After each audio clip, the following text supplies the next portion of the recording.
Bryce intentó agarrar la mariposa y arrancarla de Wargel, pero la gente empezó a dar sacudidas en un baile de San Vito de dolor y asfixia, y las manos de Bryce se cerraron en el vacío. Wargel se tambaleó dando vaivenes de un lado a otro de la calle, dio unas sacudidas y levantó incontroladamente brazos y piernas mientras giraba sobre sí mismo como si estuviera sujeto a unas cuerdas que manipulara un titiritero ebrio.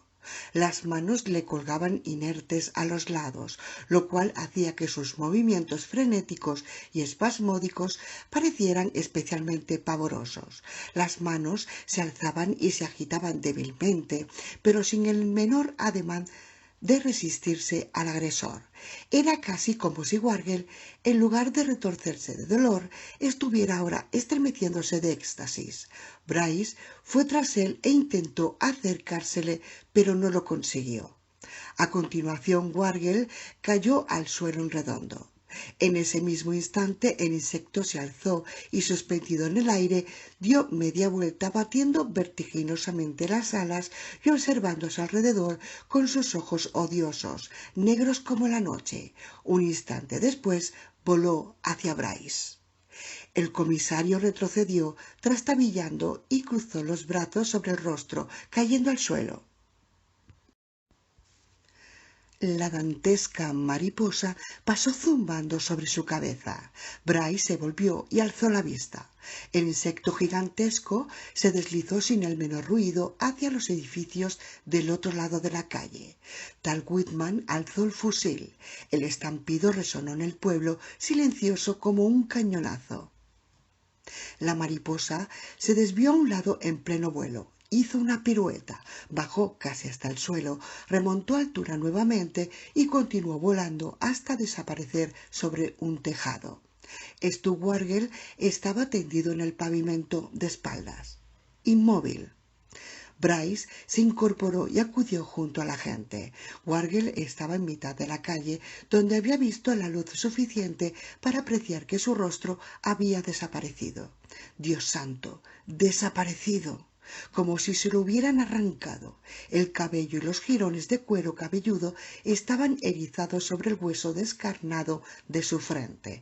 Una calavera con las cuencas vacías contemplaba a Bryce.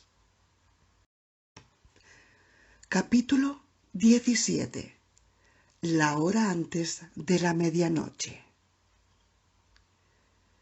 Tal Gordy, Frank y Liza estaban sentados en los sillones rojos de imitación de cuero en un rincón del vestíbulo de Hilltop Inn. El hotel permanecía cerrado desde el término de la temporada de esquí y habían tenido que quitar los lienzos polvorientos que cubrían los muebles antes de derrumbarse en los asientos, abrumados por la escena que acababan de vivir. La mesilla de café, de forma ovalada, seguía cubierta con el paño para el polvo. Los cuatro contemplaron el objeto oculto a la vista, incapaces de mirarse entre ellos.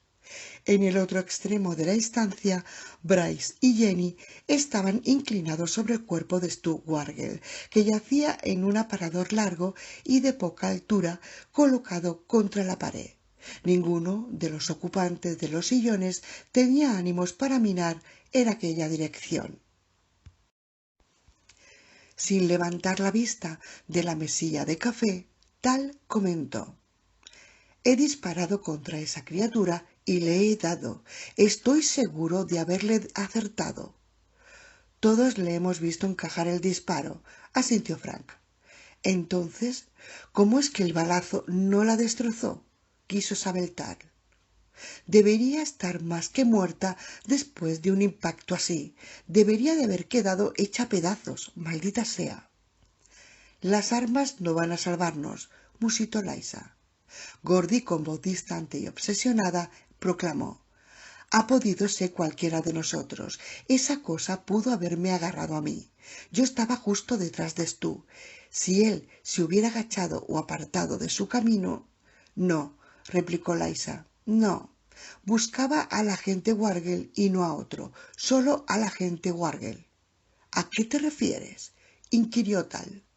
Liza parecía haber trasladado a su piel la palidez de sus huesos. El agente Wargel, explicó, se negó a admitir que había visto esa cosa cuando quería entrar por la ventana de la comisaría. Wargel insistió en que solo era un pájaro. ¿Y?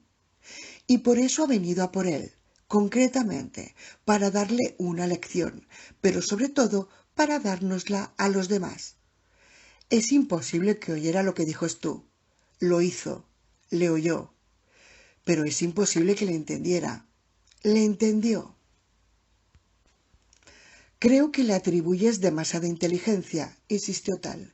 Era grande, es cierto, y diferente a cualquier cosa que hayamos visto antes, pero no dejaba de ser un insecto, una gigantesca mariposa nocturna, ¿verdad? Liza no respondió. Esa cosa no es omnisciente, añadió Tal, tratando sobre todo de convencerse a sí mismo. No puedo escapar y aceptar que todo lo que vea, que todo lo que escuche, que todo lo que sepa. La chiquilla continuó mirando en silencio la culta mesilla de café.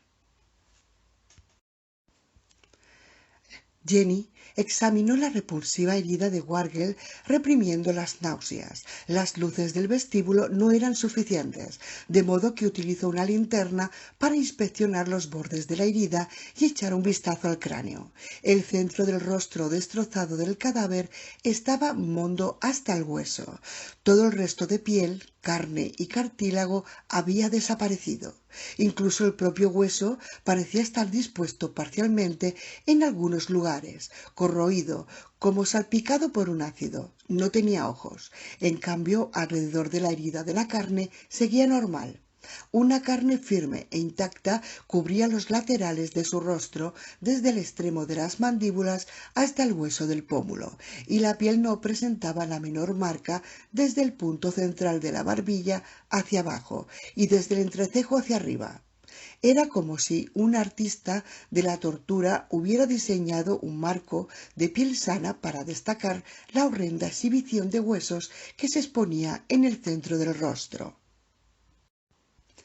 Jenny ya había visto bastante y apagó la linterna. Un rato antes había cubierto el cuerpo con el lienzo que tapaba uno de los sillones. Ahora Jenny terminó de cubrir la cabeza del muerto y se sintió aliviada de apartar de la vista aquella sonrisa esquelética. ¿Y bien? Preguntó Bryce. No hay marcas, respondió ella. Una criatura como esa debería tener dientes, ¿no? Sé que tenía una boca, una especie de pequeño pico quitinoso, y sus mandíbulas en acción cuando se lanzó contra las ventanas de la comisaría. Sí, yo también me fijé. Una boca así dejaría marcas en la carne, cortes, señales de mordeduras, rastros de desgarros y puntos a medio masticar. Pero no hay nada. No, repitió Jenny, la carne no parece haber sido desgarrada, sino más bien disuelta. En los bordes de la herida, la carne que queda está incluso como cauterizada, como chamuscada. ¿Crees que ese insecto segrega algún ácido? Jenny asintió. ¿Y qué disolvió la cara de Stu Wargel? Y absorbió la carne licuada, añadió ella. Oh, Dios mío, sí. Bryce estaba pálido como una máscara mortuoria y las pecas parecían, por contraste, arder y brillar en su rostro. Eso explica por qué causó tanto daño en apenas unos segundos. Jenny intentó no pensar en aquel rostro de huesos asomado entre la carne, como unas facciones monstruosas puestas al descubierto bajo una máscara de normalidad. Creo que le ha chupado la sangre, continuó Jenny, hasta la última gota. ¿Qué? ¿Estaba acaso el cuerpo en un charco de sangre? No. Tampoco tenía ninguna mancha en el uniforme. Me he dado cuenta de eso. Debería haber sangre. Tendría que haberla derramado como una fuente. Las cuencas de los ojos deberían estar llenas de ellas, pero no he encontrado ni rastro. Bryce se pasó una mano por las mejillas. Lo hizo con tal fuerza que incluso le subió un poco de color a la piel. «Échale un vistazo al cuello», dijo ella. «Mírale la yugular». Bryce no se movió un centímetro hacia el cadáver. «Y mírale la parte interior de los brazos y el revés de las manos. No se aprecia ninguna vena». ¿Los vasos sanguíneos colapsados? Sí, creo que esa cosa le sorbió toda la sangre. Bryce hizo una profunda inspiración. Luego murmuró: «Yo le he matado. Soy el responsable. Como tú dijiste, deberíamos haber aguardado a los refuerzos antes de dejar la comisaría». No. Tú tenías razón. No estábamos más seguros allí que en la calle. Pero murió en la calle. Los refuerzos no habrían cambiado las cosas. Tal como esa maldita criatura cayó del cielo, ni siquiera todo un ejército habría podido detenerla. Diablos. Era demasiado rápida y apareció demasiado por sorpresa. Una expresión triste, desolada, se había adueñado de los ojos de Bryce. El comisario se sentía abrumado por su responsabilidad e insistió en considerarse culpable de la muerte de su agente. «Hay algo aún peor», continuó su informe Jenny, a regañadientes. «No puede ser», dijo Bryce. «Su cerebro». Bryce aguardó a que siguiera. Luego preguntó: «¿Qué? ¿Qué sucede con su cerebro?» «No está». «¿No está?» «El cráneo está vacío, completamente vacío». «¿Cómo puedes saberlo sin abrirlo?» Jenny le interrumpió alargando la linterna hacia él. «Toma esto e ilumina las cuencas de sus ojos». Bryce tampoco hizo el menor movimiento para poner en práctica la sugerencia. Ahora sus ojos no estaban entornados sino muy abiertos, con expresión de sorpresa. Jenny advirtió que sus manos no podían seguir sosteniendo la linterna, pues le temblaban violentamente. Bryce también se dio cuenta. Tomó la linterna de las manos de la doctora y la dejó en el aparador, junto al cadáver cubierto con el sudario. Luego tomó las manos de Jenny y las asió entre las suyas grandes y correosas, calentándolas. «Detrás de los tabiques oculares no hay nada, nada en absoluto», añadió ella. «El vacío más completo hasta los huesos del cráneo». Bryce le acarició las manos para calmarla. «Solo una cavidad húmeda, exprimida», continuó Jenny. Mientras hablaba, su voz se alzó para luego quebrarse. «Le devoró la cara, ojos incluidos, probablemente en el tiempo que se tarda en parpadear. Por el amor de Dios, se le comió la boca y le arrancó la lengua de cuajo, y le limpió los dientes de encías y luego los disolvió en el paladar. Jesús, y le sorbió el cerebro, y le extrajo toda la sangre del cuerpo también. Probablemente lo hizo chupando y... Calma, le aconsejó Bryce. Sin embargo, las palabras continuaron saliendo de su boca como eslabones de una cadena que le atara a un albatros. Y consumió todo eso en no más de 10 o 12 segundos. Es imposible, maldita sea. Es sencillamente imposible. Esa cosa devoró kilos y kilos de tejidos y órganos. Los devoró, ¿comprendes?, en apenas esos segundos. Jenny se quedó de pie, inmóvil, con sus manos aprisionadas entre las de él. Bryce la condujo a un sofá todavía cubierto con un lienzo polvoriento. Se sentaron uno junto al otro. Ninguno de los demás miraba en ese instante hacia allí. Jenny se alegró de ello, pues no deseaba que Eliza la viera en aquel estado. Bryce le pasó una mano por los hombros y le habló con voz suave y reconfortante. Poco a poco Jenny se calmó. No se sentía menos perturbada ni menos aterrorizada, solo más calmada. «¿Te encuentras mejor?», preguntó Bryce. «Como dice mi hermana, lamento haberte decepcionado». Vamos, ¿estás de broma?». Yo ni siquiera he sido capaz de sujetar la linterna y observar esos ojos como me has pedido. Has sido tú quien ha tenido el valor de examinar el cuerpo. Bueno, gracias por darme ánimos. Desde luego sabes calmar muy bien a los ataques de nervios. ¿Yo? No he hecho nada. Tienes una manera muy reconfortante de hacer las cosas. Los dos quedaron callados, pensando en cosas sobre las cuales no querían pensar. Por fin Bryce murmuró: «Ese insecto...». Jenny aguardó. Él continuó: «¿De dónde habrá salido?». «Del infierno». «¿Alguna otra sugerencia?». «¿De la era mesozoica?», dijo Jenny en medio en broma, encogiéndose de hombros. «¿Cuándo fue eso?». «Era la era de los dinosaurios». Los ojos azules de Bryce emitieron un destello de interés. ¿Existían criaturas como esa entonces? No lo sé, reconoció ella. Casi me la puedo imaginar volando en los pantanos prehistóricos. Sí, cazando pequeñas presas y molestando a un Tyrannosaurus Rex, casi como nos molestan en verano nuestros insectos habituales. Pero si es de la era mesozoica, ¿dónde ha estado escondida durante los últimos 100 millones de años?, se preguntó Bryce, en alta voz.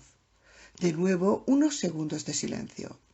¿Podría ese insecto proceder de algún laboratorio de genética?, reflexionó Jenny. ¿De algún experimento con ADN recombinante? ¿Tan lejos han llegado que pueden producir una especie totalmente nueva? Yo solo conozco lo que leo en los periódicos, pero pensaba que estaban a años de distancia de ese tipo de cosas. Todavía están trabajando con bacterias. Probablemente tienes razón, asintió ella, pero sí, no hay nada imposible puesto que esa horrible mariposa está aquí. Tras un nuevo silencio, Jenny susurró: ¿Y qué será lo otro que vuela o se arrastra por ahí fuera? ¿Estás pensando en lo que le sucedió a Jake Johnson? Exacto. No fue esa criatura la que se lo llevó. Por mortífera que sea, es imposible que pudiera matarla en silencio y llevarse su cuerpo. Entonces, ¿qué fue? Jenny suspiró. ¿Sabes? Al principio no intenté abandonar el pueblo porque tuve miedo de expandir con ello una epidemia. Ahora tampoco lo intentaría porque no conseguiríamos salir con vida. Nos lo impedirían. No, estoy seguro de que podremos sacaros de aquí, replicó Bryce, si podemos demostrar que este asunto no está relacionado con ningún tipo de enfermedad. Si la gente del general Copperfield logra descartarlo, tú y Liza podéis dar por seguro que os sacaremos de aquí sanas y salvas. No, repuso ella moviendo la cabeza. Ahí fuera hay algo, Bryce, algo más astuto y muchísimo más poderoso que ese insecto, y no quiere dejarnos marchar. Quiere jugar con nosotros antes de matarnos. No nos dejará escapar, de modo que será mejor ir a buscarlo y encontrar el modo de enfrentarnos a él antes de que se canse del juego.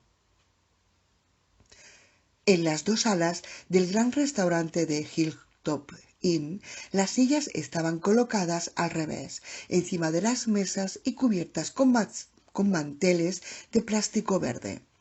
Bryce y los demás quitaron los plásticos de la primera sala, bajaron las sillas de encima de las mesas y empezaron a preparar el comedor para utilizarlo como cafetería. El mobiliario de la segunda sala hubo de ser retirado para dejar sitio a los colchones que más tarde bajarían de las habitaciones. Apenas habían empezado a vaciar aquella zona del restaurante cuando escucharon el lejano pero inconfundible sonido de unos motores de automóvil. Bryce se acercó a los ventanales y volvió la vista calle abajo, hacia el pie de Skyland Road. 3 coches patrulla de la policía del condado subían por ella, lanzando destellos con sus luces rojas. «Ya están aquí», informó Bryce a los demás. Hasta aquel momento había considerado que los refuerzos serían un complemento poderoso y reconfortante de su diezmado contingente. Ahora se daba cuenta de que 10 hombres más apenas significaban ninguna diferencia. Jenny Page había estado en lo cierto al decir que probablemente Stu Wargel tampoco habría salvado la vida de haber aguardado los refuerzos antes de salir de la comisaría. Todas las luces del Hilltop Inn y de la calle principal parpadearon, perdieron potencia, se apagaron, pero volvieron a encenderse tras apenas un segundo de oscuridad. Eran las 23:15 de la noche del domingo, en la cuenta atrás hacia la hora de las brujas. Capítulo 18. Londres, Inglaterra. Cuando llegó la medianoche a California, eran las 8 de la mañana del lunes en Londres. El día era deprimente. Nubes grises cubrían la ciudad y desde antes del amanecer caía una llovizna suave y persistente. Los árboles, empapados, se alzaban desnudos y las calles emitían un oscuro reflejo. Los transeúntes de las aceras parecían llevar paraguas negros. En el Hotel Churchill, en Portman Square, la lluvia repicaba en los cristales y caía en lágrimas que distorsionaban la visión desde el comedor. De vez en cuando, el brillante destello de un relámpago traspasaba las cristaleras perladas de gotas y, por unos instantes, éstas depositaban una sombra en los manteles blancos impolutos. En una de las mesas junto a las ventanas se encontraba Bart Sadler, un neoyorquino en viaje de negocios, preguntándose cómo diablos haría para justificar el importe de la factura del desayuno de su cuenta de gastos. Su invitado había empezado pidiendo una botella de buen cava francés, que no era precisamente barato. Con el cava el hombre había pedido caviar, cava y caviar para desayunar, y fruta fresca de 2 clases, y era evidente que el tipo todavía no había terminado de pedir.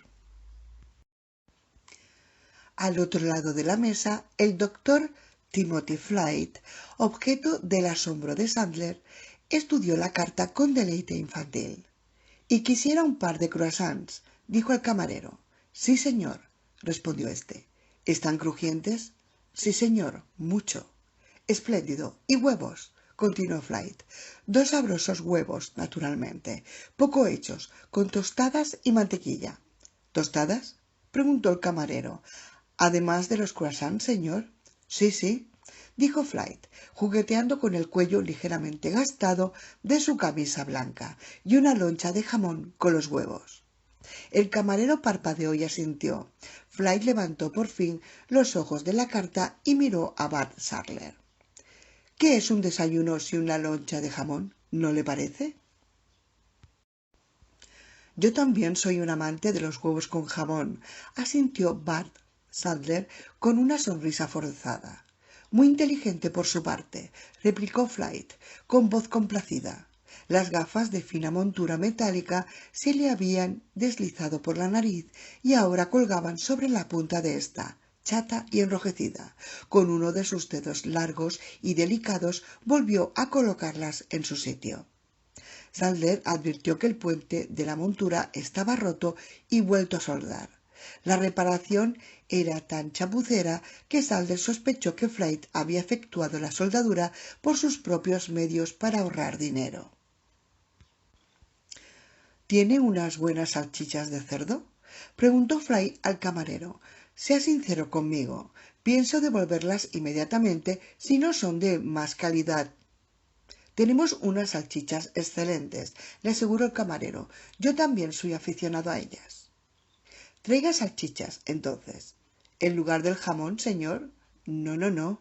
Además del jamón», respondió Flyte, como si la pregunta del camarero no solo fuera curiosa, sino un signo de estupidez. Flyte Tenía 58 años, pero parecía 10 años más viejo. Su cabello crespo y cano formaban ligeros rizos en la parte superior de su cabeza y sobresalía en torno a sus grandes orejas como si estuviera erizado de electricidad estática. Tenía el cuello larguirucho y lleno de arrugas, los hombros estrechos y un cuerpo en el que destacaban más los huesos y cartílagos que la musculatura. Su aspecto permitía dudar de que fuera capaz de comer todo lo que había pedido. «Traiga patatas», continuó Flite. «Muy bien, señor», dijo el camarero, tomando nota en una hoja de su blog, en la que apenas quedaba ya espacio para escribir. «¿Tienen pasteles?», quiso saber Flite. El camarero, un modelo de paciencia y buen trato a la vista de las circunstancias, no hizo la menor alusión a la asombrosa glotonería de Flite, pero se volvió hacia Van Sandler como diciéndole: ¿tiene su abuelo alguna enfermedad senil incurable o es a su edad un corredor de maratón que necesita grandes cantidades de calorías? Sandler se limitó a sonreír. Mirando de nuevo a Flite, el camarero respondió: «Sí, señor, tenemos pasteles de varias clases. Hay un delicioso...» «Traiga un surtido», le interrumpió Flite. «Al final del desayuno, naturalmente». «Déjelo de mi cuenta, señor». «Bien, muy bien, excelente», exclamó Flite, radiante. Por último, casi a regañadientes, cerró la carta. Sandler estuvo a punto de soltar un suspiro de alivio, mientras el profesor Flite enderezaba el clavel del día anterior que llevaba en la solapa de su traje azul. Algo lustroso. Sandler pidió un zumo de naranja, huevos, jamón y una tostada. Cuando terminó de pedir, Flite se inclinó hacia adelante en su silla, con aire conspirador. «¿Tomará usted un poco de cava, señor Sandler?» «Creo que tomaré un par de copas», respondió Sandler, con la esperanza de que el líquido burbujeante liberara su mente y le ayudara a formular una explicación creíble para aquel despilfarro, una explicación que convenciera incluso a los meticulosos empleados de la sección de contabilidad que estudiarían aquella factura con microscopio electrónico. Flite se volvió al camarero. «Entonces quizá será mejor que traiga 2 botellas». Sandler, que estaba tomando un sorbo de agua helada, estuvo a punto de atragantarse. El camarero se alejó y Flite echó una ojeada por la ventana veteada por la lluvia. «Un tiempo de perros. ¿El otoño también es así en Nueva York?» «Tenemos bastantes días de lluvia, pero el otoño puede ser realmente magnífico en Nueva York». «Aquí también», respondió Flite, «aunque imagino que tenemos mucho más días así que ustedes. La fama de lugar húmedo que tiene Londres no es del todo inmerecida».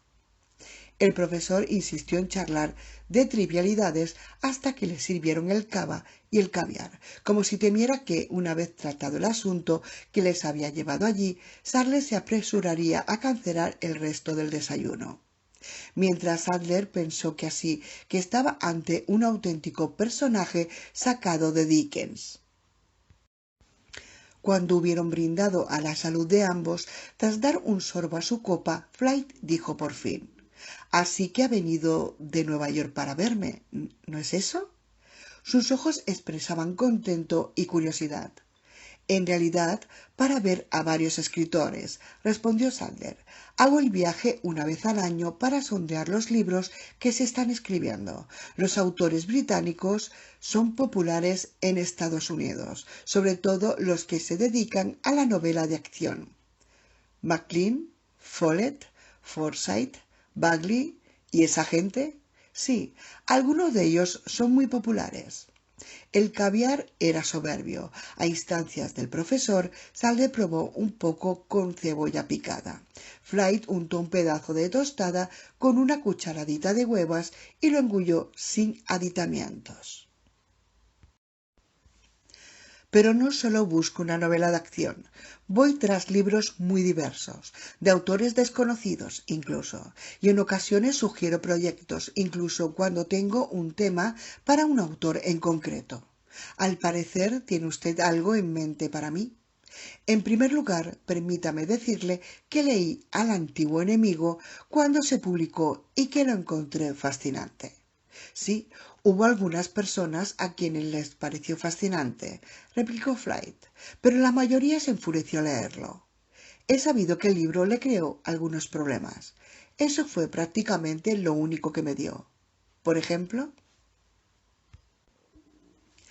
hace 15 años perdí mi cargo en la universidad. Tenía entonces 43, justo la edad en que la mayoría de académicos consiguen la seguridad en el empleo. ¿Perdió su cargo por culpa de el antiguo enemigo? Bueno, no lo dijeron tan descaradamente, respondió Flight, llevándose a la boca una buena porción de caviar. Eso les habría hecho parecer demasiado intolerantes. Los administradores de la facultad, el jefe del departamento y la mayoría de mis distinguidos colegas prefirieron atacarme indirectamente. Mi querido señor Sadler, la competencia entre políticos locos por el poder y las maquiavélicas puñaladas por la espalda de los ejecutivillos de una gran empresa no son nada, en cuanto a crueldad y rencor, si se comparan con la conducta de los miembros del claustro académico que, de pronto, ven una oportunidad para ascender en el escalafón universitario a expensas de un colega. Propagaron rumores sin fundamento, rumores escandalosos sobre mis preferencias sexuales, sugerencias de confraternización íntima con las alumnas. Y ya puestos con los alumnos, ninguna de estas calumnias fue mencionada nunca abiertamente en un foro donde yo pudiera refutarlas. Solo eran rumores susurrados a mis espaldas. Pura ponzoña. Luego, de forma más abierta, realizaron educadas sugerencias hablando de incompetencia, exceso de trabajo, fatiga mental. Me dejaron en el ostracismo y no lo pude soportar. 18 meses después de la publicación de El antiguo enemigo, me marché. Y ninguna otra universidad me quiso, excusándose en mi reputación deshonrosa. Naturalmente, la auténtica razón era que mis teorías resultaban demasiado atrevidas para los gustos académicos.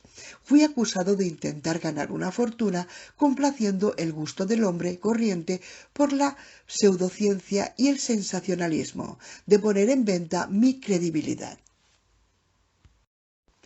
Flight hizo una pausa para beber un sorbo de cava y lo paladeó. Sadler estaba realmente asombrado de lo que Flight le había contado.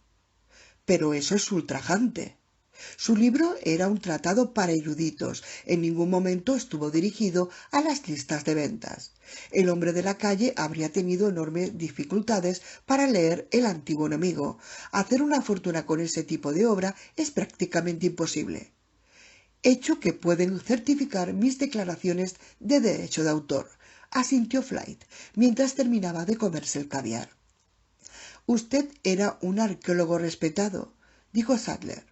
Bueno, en realidad nunca lo fui demasiado, replicó Flight, en medio disculpándose, aunque desde luego no fui nunca una oveja negra de la profesión, como tan a menudo se ha sugerido después. Si la conducta de mis colegas le parece increíble, señor Sadler, es porque no comprende la naturaleza del animal.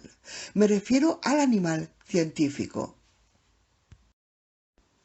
Los académicos están educados para creer que todo conocimiento nuevo llega a base de pequeños pasos, de granitos de arenas apilados uno sobre otro, y de hecho es casi como se consigue gran parte del conocimiento. Por lo tanto, los científicos no están nunca bien dispuestos hacia esos visionarios que elaboran nuevos análisis con los cuales transforman completamente de la noche a la mañana todo un campo de la ciencia. Copérnico fue ridiculizado por sus contemporáneos por creer que los planetas daban vueltas al Sol. Naturalmente, ha resultado que Copérnico tenía razón.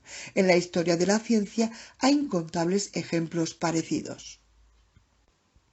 Flight se sonrojó y tomó un nuevo trago de cava. No es que pretenda compararme con Copérnico ni con cualquier otro de esos grandes hombres. Solo intento explicar por qué mis colegas estaban tan condicionados para volverse contra mí. Debería haberlo presentido. El camarero se acercó para retirar el plato del caviar y sirvió el zumo de naranja de Sadler y la fruta fresca de Flite. Cuando los dos comensales quedaron solos de nuevo, Sadler preguntó: ¿Sigue convencido de que su teoría tenía validez? Absolutamente, respondió Flite. Es todo cierto, o al menos existen unas posibilidades casi totales de que lo sea. La historia está llena de misteriosas desapariciones en masa a las cuales historiadores y arqueólogos no encuentran explicación lógica. Los ojos fríos y húmedos del profesor se hicieron intensos y escrutadores bajo sus despeinadas cejas canosas. Se inclinó hacia adelante sobre la mesa, clavando en Bart Sandler una mirada hipnótica. El 10 de diciembre de 1939, dijo Flite, cerca de las colinas de Nanking, un ejército de 3000 soldados chinos caminó del frente para combatir a los japoneses. Desapareció sin dejar rastro antes de llegar a la línea de vanguardia. No se encontró un solo cuerpo, una tumba, un testigo de lo sucedido. Los historiadores similares japoneses no han encontrado nunca una mención de que alguna unidad hubiera combatido con esa concreta fuerza china.